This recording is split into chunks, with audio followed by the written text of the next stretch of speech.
So today we will go for our poem Elsie written in a country churchyard. It is written by Thomas Gray. Okay, Thomas Gray. Yesterday we discussed about his biography. He is also called as transitional poet and graveyard poet. So we have discussed the characteristics of transitional poets and graveyard poets. Okay, so today we will go for this Elsie written in a country churchyard. First of all, its earlier name was Stanzas Road in a country churchyard.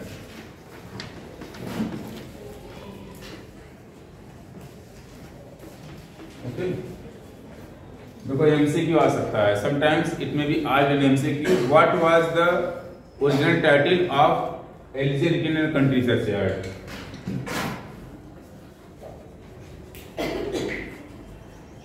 Okay, इसका जो original title था ये था. Second है original title. Just before going to this poem, I have some background knowledge of this poem. Basically, as I said in the last class, that Thomas Gray had two best friends. One was Horace Walpole and another was Richard West. Okay, Horace Walpole was son of Prime Minister Robert Walpole, who was Prime Minister of UK. So he was son of Robert Walpole. Okay, and Richard West. Both friends were writers. Okay, great writers. But unfortunately, in 1742, Richard West died. Okay, unfortunately, Richard West died. With whom Thomas Gray had travelled all Europe. मतलब पूरे Europe की उन्होंने यात्रा Thomas Gray के साथ किया था या थॉमस ग्रे ने उनके साथ किया था. लेकिन रिचर्ड वेस्ट की मृत्यु हो जाती है बहुत कम एज में 1742 में, जिससे उनको बहुत ज्यादा झटका लगता है, मतलब बहुत ग्रीफ होता है. So he was feeling a kind of loss, grief, okay, और you can say longing for his friend.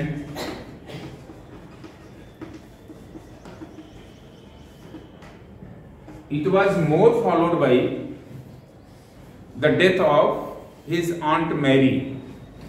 ठीक है, इसके कुछ ही दिनों बाद इनकी आंट थी मैरी.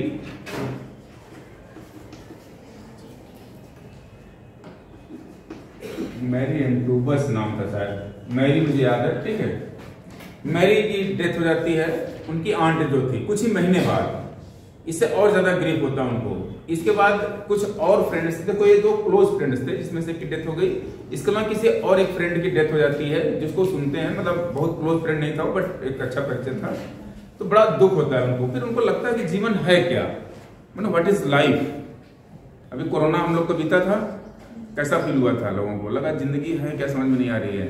सुबह देख रहे हैं जिसको भी सुने कि जिंदा है, पता है शाम तक वो एक्सपायर हो गए कोरोना के. ठीक है, सो ये जो स्थिति थी इनकी अंदर एक बहुत ज्यादा दुख पैदा कर दिया था. मतलब he was just asking himself what is life basically, what is the use of this life once everybody is dying very soon. Okay, and who the one who dies what happens to their life. Okay, so बहुत सारे question थे उनके मन में, बहुत ज्यादा चिंतन कर रहे थे, बहुत ज्यादा चिंतित थे बेसिकली कहा जाए तो. इससे बहुत परेशान होकर के उन्होंने एक पोएम लिखा. हालांकि this poem was completed in 17, it was published in 1751. Okay, 15 February 1751. But few lines of this poem were written just after the death of Richard West. It means 1742 में जब उनके दोस्त की डेथ हो गई थी रिचर्ड वेस्ट की, उनकी मृत्यु के कुछ ही दिन बाद उन्होंने कुछ लाइन्स लिखी थी. वो लाइन लिख करके उन्होंने इसे छोड़ दिया था. ऐसे पड़ा रहा लाइन, उसको ज्यादा उन्होंने जिक्र नहीं किया, कुछ नहीं किया. कुछ दिन बाद जब उनकी आंट की डेथ हो जाती है, कुछ समय बीतता है, अराउंड 1749 फिर एक डेथ केस होता है उनके नजदीक में, जिससे उनको बहुत ज्यादा लॉस फील होता है. ऐसा होने के बाद जो उन्होंने कविता पहले लिख करके छोड़ दी थी 1742 में, उस कविता को निकाल कर उन्होंने पूरा किया। अब पूरा करने के बाद ठीक है, अब ये टोटल एक पोएम जो हमारा 33 स्टेंजा है, 33 स्टेंजा, ठीक है, 33 स्टेंजाज हैं। उसमें उन्होंने 32 स्टेंजा लिखा था पहले, ठीक है। और इसको लिख करके एक लेटर के फॉर्म में इन्होंने होरेस को भेज दिया। एक लेटर लिख करके, एक लेटर में, in a letter send to Horace, okay, Horace Walpole.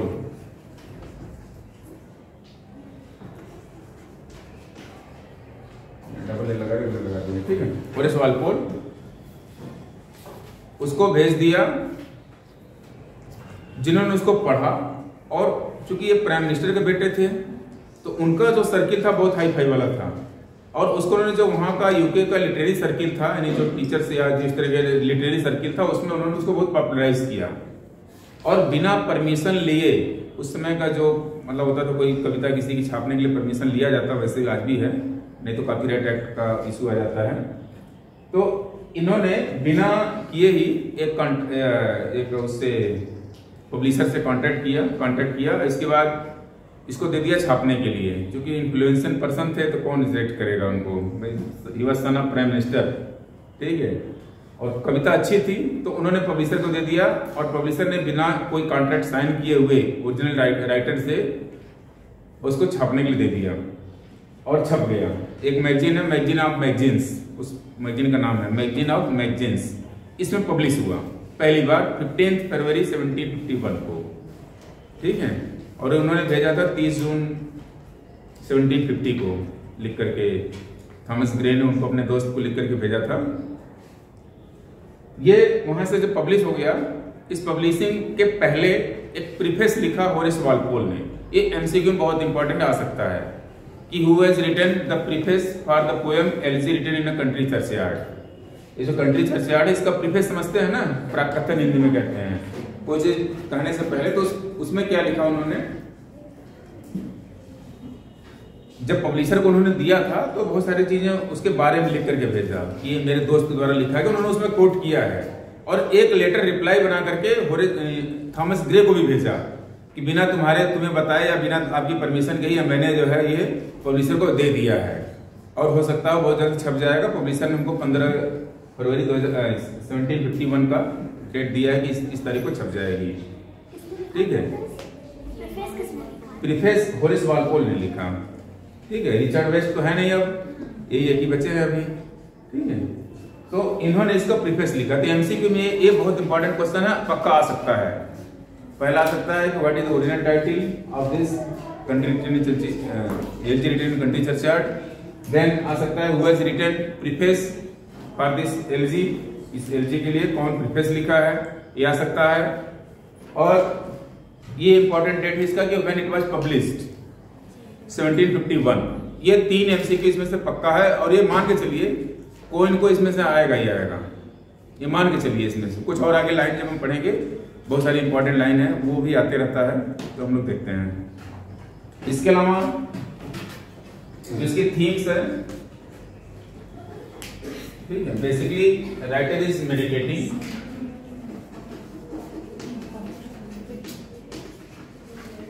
On death, on the death of people, who have been buried, on the death of people who have been buried in the village graveyard। अब इसमें जो graveyard है, उस graveyard का नाम है Saint Gillies church, ठीक है, नियर सेंट गिलीज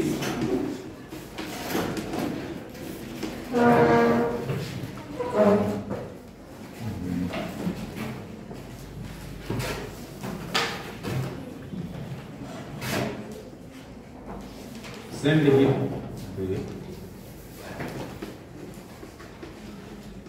ये सेंट गिलीज चर्च है, इसका जो ग्रेवयार्ड था, ठीक है, इट वाज एट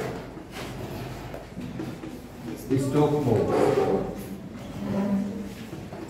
ठीक है। बकिंगम शायर जो वहाँ का सिटी है उसके पास में एक प्लेस है स्टॉकहोम, उसमें एक चर्च है सेंट गिलीस। ठीक, इसमें इनकी मदर को भी बरी किया गया था और एट प्रेजेंट में ये वहीं पर रह रहे हैं।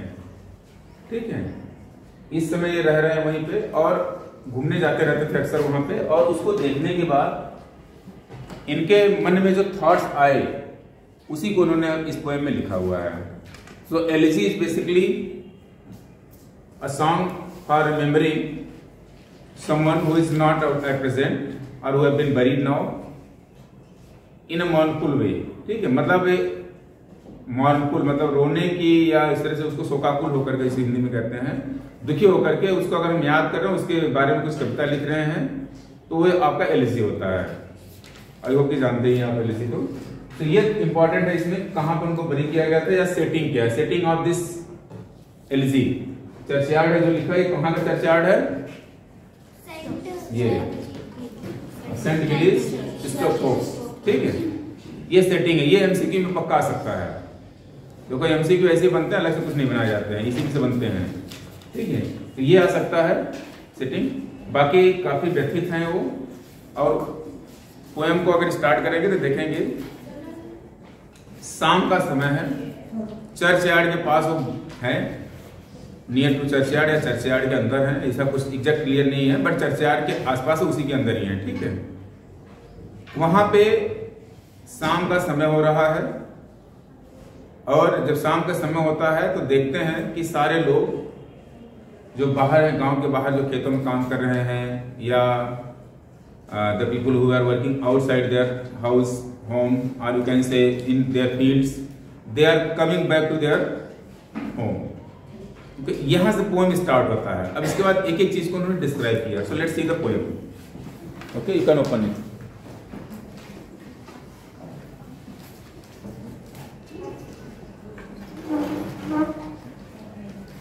Basically, through this poem, he has tried to say that death is inevitable, irrespective of your position, power or wealth। ठीक है, जो मृत्यु है वो इनएविटेबल है, मतलब उसको आप उससे बच नहीं सकते, चाहे आपका चाहे जो भी हो पावर, चाहे वेल्थ हो, चाहे स्टेटस हो, कुछ भी हो। इस चीज को ये यहाँ पे दिखा रहे हैं। So let's begin. Elegy written in country in a country churchyard. Now the lines. If you see the poem, it is written in iambic pentameter and 4-line stanza. Total there are 33 stanzas are there in this poem. It's a very long poem. So let's see. The curfew tolls the knell of parting day. The loving heart wind slowly over the lea. The ploughman homeward plods his weary way and leaves the world to darkness and to me. Okay. The curfew tolls the knell of the parting day. The loving heart wind slowly over the lea. The ploughman homeward plods his weary way and leaves the world to darkness and to me. Okay, इस शाम का समय है। The curfew, curfew means आपने सुना होगा curfew सब शहरों में ज्यादातर लगाए जाते हैं। जब कर्फ्यू लगता है तो लोग कहाँ रहते हैं? अपने घरों में। अब यहाँ पे कर्फ्यू एक सिंबल है, मतलब एक सिंबलाइजिंग है कि कर्फ्यू का टाइम हो गया है, means people have to stay their home. So curfew tolls, toll मतलब बेल की आवाज, घंटी की आवाज। The curfew tolls the knell of parting day। knell का मतलब है यहाँ पे एक वार्निंग से, एक संकेत के रूप में है। of the parting day यानी close of the day, evening का टाइम, जो दिन का टाइम है। पार्टिंग ऑफ द डे मतलब डे और नाइट कैसे पार्ट होता है? शाम से। ठीक है, जब शाम होने लगती है तो रात हो जाता है, यानी शाम का समय है। उसी चीज को दिखा रहे हैं कि the curfew tolls the knell of the parting day। The loving heart wind slowly over the lea। loving heart wind, loving का मतलब है जो धीरे धीरे हवा चल रही है। heart wind मतलब heart means होता है वैसे तो जो झुंड वगैरह गायों की, उसके लिए कहा जाता है heart wind slowly over the lea। lee मतलब है जो घास वगैरह का मैदान होता है, उसको ली कहेंगे। यानी जो घास के मैदान है जहां पे गायों का झुंड वगैरह था, उधर जो हवाएं चल रही हैं, अब हवा चल रही है, अगर उस बीच में झुंड आ जाए गायों की तो हवा जो आप यहाँ खड़े हैं तो थोड़ी स्लो हो जाएगी। ठीक है, इसी चीज को उन्होंने डिस्क्राइब किया। यहाँ पे एक इमेजरी क्रिएट करने की कोशिश की है कि शाम का समय है, गांव की तरफ जो पशुओं का झुंड है वो आ रहा है और उनके बीच में आ जाने से, यानी खेतों के बीच में आ जाने से जो हवा चल रही है वो थोड़ी सी लो हो गई और स्लो हो गया। कहता the ploughman homeward plods his weary way, ठीक है, वेरी का मतलब थका हुआ, मतलब जो प्लाउमैन है अपने घर की तरफ चला आ रहा है और देखने में कैसे लग रहा है, थका हुआ, वेरी मतलब he is looking so tired and leaves the world to darkness and to me, यानी लग रहा है कि अब जब शाम होने जा रही है और धीरे धीरे पूरी दुनिया में अंधेरा छा जाएगा और मेरे को भी। यानी कुल मिला जाकर के अब शाम का समय है, ये ग्रेवयार्ड में है और उस समय खड़े होकर के शाम के सीन को डिस्क्राइब कर रहे हैं कि जो हवाएं चल रही हैं, शाम का समय हो गया, लोग खेतों से अपने घर की तरफ आ रहे हैं, हवा धीरे धीरे स्लो चल रही है और अंधेरा छा रहा है, पूरी दुनिया में पूरा अंधेरा हो जाएगा और मेरे को भी। Now fades the glimmering landscape on the side. Now fades the glimmering landscape on the side, and all the air a solemn stillness holds, save where beetle wheels his drowning flight, and drowsy tinklings lull the distant folds. Now fades the glimmering landscape on the side. ठीक है, now fades the glimmering landscape. Glimmering landscape का मतलब है अगर आप दूर तक देखें, घास का मैदान हो, सूरज की किरणों से पड़ रहे हो, अगर आप दूर से देखें तो चमकती हुई दिखाई देती हैं, ठीक है, जो ग्लिमर मतलब चमक रहा है, वो कह रहा है क्या हो रहा है, फेड हो रहा है। Now fades the glimmering landscape on the side, side मतलब आपकी निगाह जहां तक जा रही है वो चमक धीरे धीरे कम होती जा रही है। And all the air a solemn still holds, यानी जो हवा चल रही है ऐसे लग रहा है जैसे स्थिर हो गया है, ठीक है, यानी कहने का मतलब है कि अब जो गांव में जो लोग आ रहे थे आ चुके हैं, मैदान पूरा खाली है, अब हवा जो आ रही है एकदम एक स्थिर होकर के चल रही है। Save where the beetle wheels his droning flight, save मतलब है यहाँ पे एक्सेप्ट, ठीक है, सेव ऐसे भी जो लिखा है यहाँ पे एक्सेप्ट से अर्थ है, पूरे पोएम में कई जगह आएगा, तो यहाँ पे सेव का मतलब है एक्सेप्ट से। Save where the beetle wheels his droning flight and drowsy tinklings lull the distant folds, ठीक है, tinkling the drowsy tinklings lull the distant folds, folds मतलब है जो पशुओं का झुंड है। पशुओं को देखेंगे तो अगर गांव वगैरह में आप मूवीज वगैरह में देखे होंगे तो जो स्पेशली जो गाय या भैंस, गाय स्पेशली गाय या बैल में गले में घंटी बांध देते हैं, ठीक है, और अपने यहाँ तो गाना भी बजता है कि बैलों के गले में जब गुरु क्या है जीवन के राग सुनाते हैं, गाना नहीं है जो, तो मेरे देश की धरती सोना उगली उसी में आता है लाइन, ठीक है, मनोज कुमार वाली मूवी। सो ये कहने का है कि जो वो घंटी की आवाज आ रही है उसी के बारे में यहाँ बताया जा रहा है। क्या द ड्राउजी टिंकलिंग्स लल द डिस्टेंट फोल्ड्स, ठीक है, यानी जो टिंकलिंग साउंड आ रही थी, घनघनाहट आ रही थी पशुओं के झुंड का, जो उनके गले में घंटी बजी थी, वो धीरे धीरे कम होती चलेगी, यानी अब एकदम शांत, लल मीन्स शांत, काम, ठीक है। Save that from under ivy mantled tower the moping owl does to the moon complain of such as wandering near here secret bower, near her secret bower molest her ancient solitary reign. अब यहाँ पे एक image create किया गया है owl को लेकर के, उल्लू है जो, ठीक है, उल्लू क्या करता है, ऐसा माना जाता है कि उल्लू रात को जगता है, ठीक है, और बाकी लोग दिन में जगते हैं, ठीक है। अब यहाँ पे दिखाया जा रहा है कि अभी तो ग्रेवयार्ड में बैठे हुए हैं, अब वहां की पहली इमेज इन्होंने उल्लू से क्रिएट किया है कि अगर save that from under ivy mantled tower, ivy एक वृक्ष का नाम है बेसिकली, ठीक है, जो कि लतर वाली पेड़ होती है, जो क्लाइंबिंग ट्री होती है, ठीक है, उसका जो पेड़ की तनाएं चढ़ी हुई हैं उस टावर की तरह क्रिएट हो रहा है, उसको कह रहा है कि save means except that from yonder ivy, ivy मतलब दूर जो दिखाई दे रहा है उनको, दूर के लिए यहाँ पे लिखा गया है यॉन्डर, एक इंडिकेशन है। Ivy mantled tower the moping owl, moping basically जो उल्लू है इधर से उधर घूम रहा है, ठीक, स्त्री से उस स्त्री, उसी के लिए लिखा गया था moping owl does to the moon complain, उसको ऐसे लग रहा है जैसे लग रहा है मून के साथ वो कंप्लेन कर रहा है, of such as wandering near her secret bower, यहाँ वहाँ देखिए रात का समय है, उल्लू रात को अक्सर देखेंगे उड़ते रहता है, ठीक है, बहुत स्थिर होकर नहीं बैठता है वो। वैसे कहा जाता है कि उल्लू को दिखाई नहीं देता है, टेक्निकली साइंस कहता है कि उल्लू को दिखाई नहीं देता है, उसकी मतलब आंखों में रोशनी नहीं होती है, वो कुछ रेज वगैरह छोड़ता है, उससे वो सेंस करके उड़ता रहता है। यहाँ पे जो राइटर क्रिएट किया है इमेज, वो ये दिखा रहा है कि उल्लू है और उल्लू की जो फीमेल पार्टनर है, ठीक है, वो एक बोर में छुपी हुई है, मतलब उसमें रह रही है। बोर मतलब है यहाँ पे एक पेड़ के नीचे जहाँ पे वो रह रही है, जो घास का मैदान हो या इस तरह का हो, इस तरह की चीजें। आप such as wanted near the secret bore.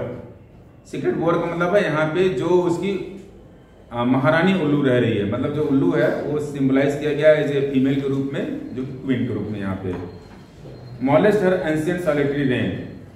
ऐसा लग रहा है जैसे कि जो उसकी उल्लू मतलब फीमेल उल्लू है वो यहाँ की महारानी रही हो और यहाँ वर्षों से एंशिएंट राज रहा हो, उसका एंशिएंट रेन रहा हो, और उसकी रक्षा के लिए ये यहाँ से वहां मॉपिंग कर रहा है उल्लू, ठीक है। यानी ये एक तरह से ये तो ठीक है, लेकिन इसका कहने का सेंस क्या राइटर का यहाँ पे, जो ग्रेवयार्ड है वहां पे रात में कोई नहीं आता है, सुनसान होता है, कुछ उल्लू या कुछ इस तरह से जो क्रिएचर्स हैं वही वहां पे दिखाई देते हैं, ठीक है। बेसिकली ये वेरी मेडिटेटिव पोएम, अगर आप देखेंगे इसको बहुत गूढ़ इसमें रहस्य ये बात है कहने का राइटर का कि जो ग्रेवयार्ड है उसमें न जाने कौन कौन कितने समय से और कब से उसमें जो है बरी किया जा रहा है, दफन हो जा रहा है, और यहाँ सिर्फ उल्लू है जो इस इधर घूम घूम करके एक तरह से उसको देख रहा है केवल।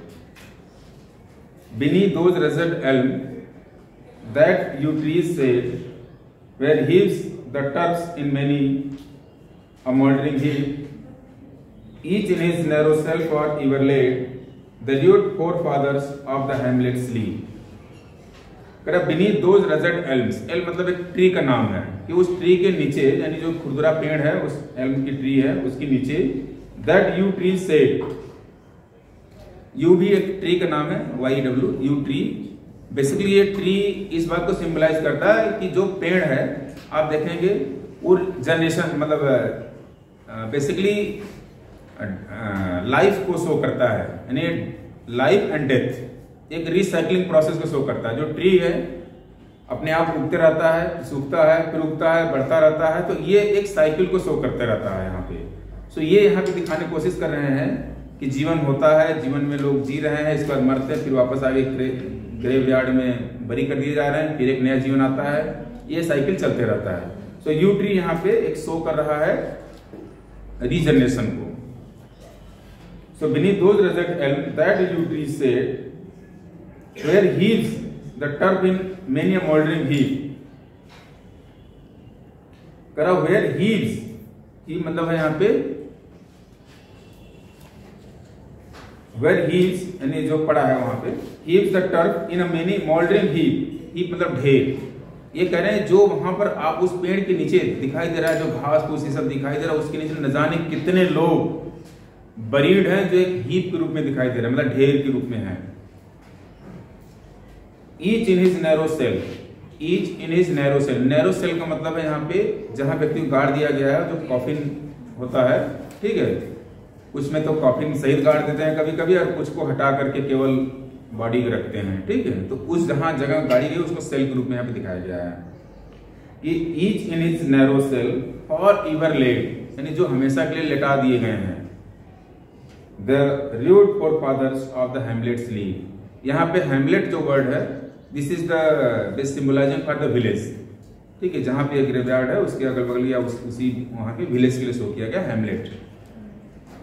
The rude forefathers, यानी जो फोरफादर्स हैं, यानी जो पहले व्यक्ति रहे होंगे पता नहीं कितने सालों से यहाँ पे दफन कर दिए जा रहे हैं, वो यहाँ पे सो रहे हैं। बेसिकली ग्रेवयार्ड के बारे में दिखाया जा रहा है कि जो यहाँ पर हमको ट्रीज दिखाई दे रहे हैं, उसके नीचे जो टर्फ्स हैं, घासें हैं, ये सब हैं, ठीक है, उसके नीचे पता नहीं कितने लोग, पता नहीं कितने फोरफादर्स कब से यहाँ पे दफन किए गए हैं।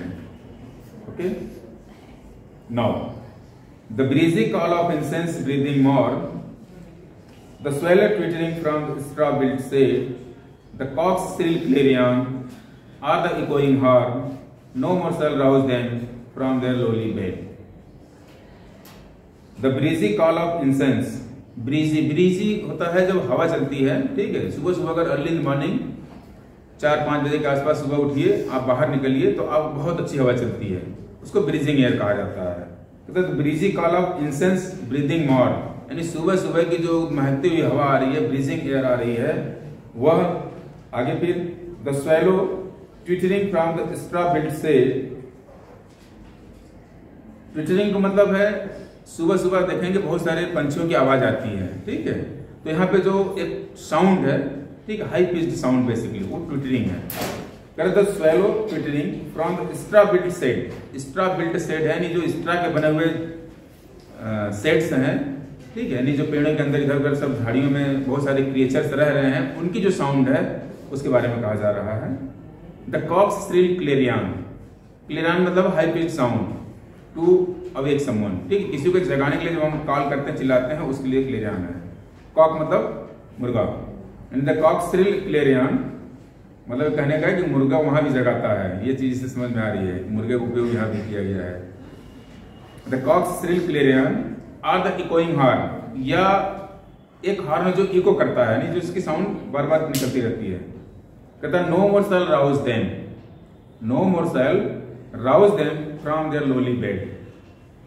ये सुबह की चाहे महकती ठंडी हवा हो, चाहे ट्विटरिंग साउंड हो, यानी क्रिएचर्स की ट्विटरिंग साउंड हो, या कॉक्स की क्लेरियन हो, या इकोइंग हॉर्न हो, ये सारे no more shall rouse them, यानी ये सारे उनको उठा नहीं सकते। कहां से? फ्रॉम द लोली बेड, ठीक है। लोली बेड का मतलब है यहाँ पे लो स्टेटस बेड, ठीक है, वो जो वहां पर उसमें किया गया है, दफन किया गया है। Basically this poem is meditating for the people of village, यानी जो रस्टिक पीपल हैं, जो गांव के हैं लोग, ठीक है, जिनका बहुत हाई फाई स्टेटस नहीं है, ठीक है, उनको जिनको दफन कर दिया गया, उनके लिए यहाँ पे लिखा गया है कि फ्रॉम देयर लोली बेड, यानी from their low status bed. वो बेड क्या है? ग्रेवयार्ड, कॉफिन, ठीक है, ग्रेव के अंदर जो वहां पर पड़े हुए हैं, बरीड है, उस इसलिए लिखा जा रहा है यहाँ पे। For them no more the blazing hearth shall burn, or busy housewife ply her evening care. No children run to list their sire's return, or climb his knees the invite keys to share. करा for them no more the blazing hearth shall burn, ठीक है, करा कि क्योंकि या उन्हें for them no more the blazing hearth shall burn, यानी कोई भट्टी भी हमको जला नहीं सकती, यानी अब वो बेसिकली अब यहाँ पर हैं ही नहीं, डेड हो चुके हैं, तो अब उनका एग्जिस्टेंस नहीं रह गया है फिजिकली। उसी के लिए लिखा रहा है कि for them no more the blazing hearth shall burn, और busy housewife ply her evening care, या जो शाम के समय, ये माना जाता है कि शाम के समय हस्बैंड खेतों से या यहाँ वहां से काम करके घर पर आ रहा है, so he is being cared by his wife. और busy housewife ply her evening care, no children run to lisp, ठीक है, यानी जो घर में अगर छोटे बच्चे होते हैं, तो अगर गार्जियन या स्पेशली जो फादर वगैरह घर पे आते हैं शाम को, तो बच्चे उनके पास दौड़ के पहुंचते हैं और उनसे मतलब मिलते हैं, चिपकते हैं, उनसे बैठते हैं, ठीक है। इस चीज को यहाँ पे सिम्बलाइज कर रहा है। तो लिस्ट मतलब होता है इसे तुतला के बोलना कोई चीज। No children run to lisp their sire's return, ठीक है, सार मतलब यहाँ पे सर से है, यानी सीनियर से है, ठीक है। Respectful word basically respectfully use किया गया है ये वर्ड सर शब्द के लिए, SIR, ठीक है, नहीं फादर के लिए बेसिकली यूज किया गया है, या जो भी घर के बुजुर्ग हैं। Or climb his knees the envied kiss to share, यानी जो छोटे बच्चे होते हैं वो उनके घुटने पर चढ़ जाते हैं या उनके गोद में चले आते हैं। Invite kiss to share, invite मतलब होता है, इनवाइट मतलब है कि desiring something which is not yours, ठीक है। जैसे अगर छोटे बच्चे होते हैं, गार्जियन लोग या पेरेंट्स वगैरह उसको उठा करके उसको किस वगैरह करते हैं, उस चीज के लिए, ठीक है। यानी करा अब ये सब सारी चीजें नहीं होगी, क्यों? क्योंकि जो बंदा था वो बरीड है, ठीक है। करा oft did the harvest to their sickle yield, their furrow oft the stubborn glebe has broke, how jocund did they drive their team afield, how about the woods beneath their sturdy stroke. Oft मतलब often, ठीक है, often did the harvest to their sickle yield, ठीक है, यानी जो यहाँ पे जो बरीड हैं ये माना जा रहा है कि जो गांव के पीपल हैं they were all were doing their farming and all this things. Okay, means they were involve in husbandry, मतलब जो पशुपालन है या इससे रिलेटेड एक्टिविटीज हैं। ठीक, इसमें किसी हाई फाई स्टेटस की कार्य को नहीं दिखाया गया है। क्या oft did the harvest to their sickle yield. Sickle means होता है जो हंसिया जिसे काटते हैं, फसल पक जाती है, गेहूं वगैरह की कटाई देखेंगे तो एक ऐसा हंसिया होती है, इसे काटते हैं। ठीक, उसी को सिकल कहा गया है यहाँ पे, yield. Their furrow oft the stubborn glebe has broke.